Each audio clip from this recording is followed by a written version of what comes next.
ये कोई आम जंग की कहानी नहीं है। ये उस जगह की कहानी है जहां जीत या हार से बढ़कर इतिहास लिखा गया था। ये है रेजांग ला, द लास्ट स्टैंड। जरा एक पल के लिए सोचिए, बस कल्पना कीजिए। तापमान है -30 डिग्री सेल्सियस। इतनी ठंड कि नसें जम जाएं, हड्डियां तक कांप उठे। और हवा हवा इतनी पतली है कि हर एक सांस के लिए जिस्म को मानो एक जंग लड़नी पड़ रही है। और सामने बर्फीले सन्नाटे को चीरती हुई हजारों की तादाद में दुश्मन की फौज चली आ रही है। तो ऐसे में क्या होता है जब मुट्ठी भर सैनिक जंग जीतने के लिए नहीं बल्कि इतिहास लिखने का फैसला कर लेते हैं? तो चलिए इस अविश्वसनीय कहानी को परत दर परत खोलते हैं। पहला हिस्सा, बर्फ और आग। साल था 1962, भारत चीन युद्ध का दौर। लद्दाख की बुलंदियों पर एक पहाड़ी दर्रा है, रेजांगला। देखिए, ये सिर्फ एक रास्ता नहीं था, ये चुशुल घाटी के लिए एक बेहद जरूरी, एक अहम डिफेंसिव पॉइंट था। अगर ये दुश्मन के हाथ लग जाता तो लद्दाख का एक बड़ा हिस्सा खतरे में पड़ सकता था। ये जगह 16,000 फीट की ऊंचाई पर है। इस ऊंचाई का मतलब समझते हैं? मतलब यहाँ दुश्मन से लड़ने से कहीं ज्यादा मुश्किल तो मौसम से लड़ना होता है। ऑक्सीजन की कमी और जमा देने वाली ठंड। अब बात करते हैं इस कहानी के असली हीरो की। दूसरा हिस्सा, 120 बहादुर। इस मुश्किल पोस्ट की हिफाजत का जिम्मा था 13 कुमाऊं रेजिमेंट की चाली कंपनी पर। अब जरा ताकत के इस फर्क पर गौर कीजिए। एक तरफ भारत के सिर्फ 120 जवान और दूसरी तरफ हजारों की तादाद में चीनी सैनिक।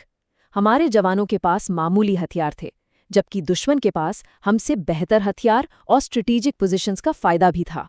और इन 120 चंबाजों की कमान संभाल रहे थे एक ऐसे ऑफिसर जिनका नाम ही उनकी पहचान बन गया, मेजर शैतान सिंह। और यहीं से शुरू होती है वो लड़ाई जो हमेशा के लिए इतिहास के पन्नों में अमर हो गई। तीसरा हिस्सा, आखिरी सांस तक। 18 नवंबर 1962 की सुबह चीनी सेना ने एक के बाद एक कई लहरों में हमला शुरू किया।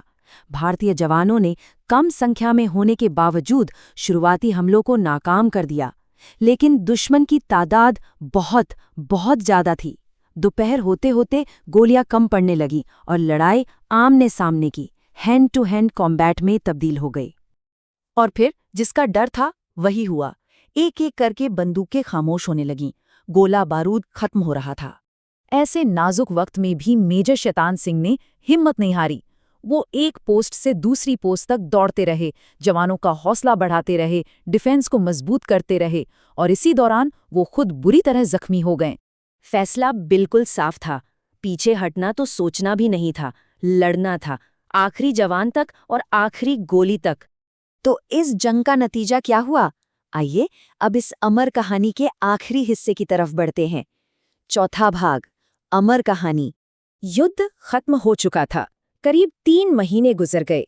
जब उस इलाके से भारी बर्फ पिघली तो भारतीय सेना की एक टीम उस वीरान जंग के मैदान में वापस पहुंची। वहां जो मंजर था वो दिल दहला देने वाला था, लेकिन साथ ही गर्व से सीना चौड़ा करने वाला भी। हर एक जवान अपनी अपनी पोस्ट पर शहीद मिला। कई के हाथों में अब भी उनके हथियार थे, वो अपनी आखिरी लड़ाई की पोजीशन में ही बर्फ में जम चुके थे।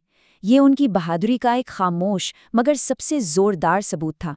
मेजर शैतान सिंह को उनके इस असाधारण नेतृत्व और बहादुरी के लिए मरणोपरांत भारत के सबसे बड़े सैन्य सम्मान परमवीर चक्र से नवाजा गया। रेजांगला की कहानी सिर्फ एक लड़ाई नहीं है, ये हिम्मत और बलिदान की एक ऐसी मिसाल है जो हमें हमेशा याद रहनी चाहिए। तो सवाल ये उठता है कि हम ये कैसे पक्का करें कि हिम्मत की ऐसी दास्तां कभी भुलाई ना जाए।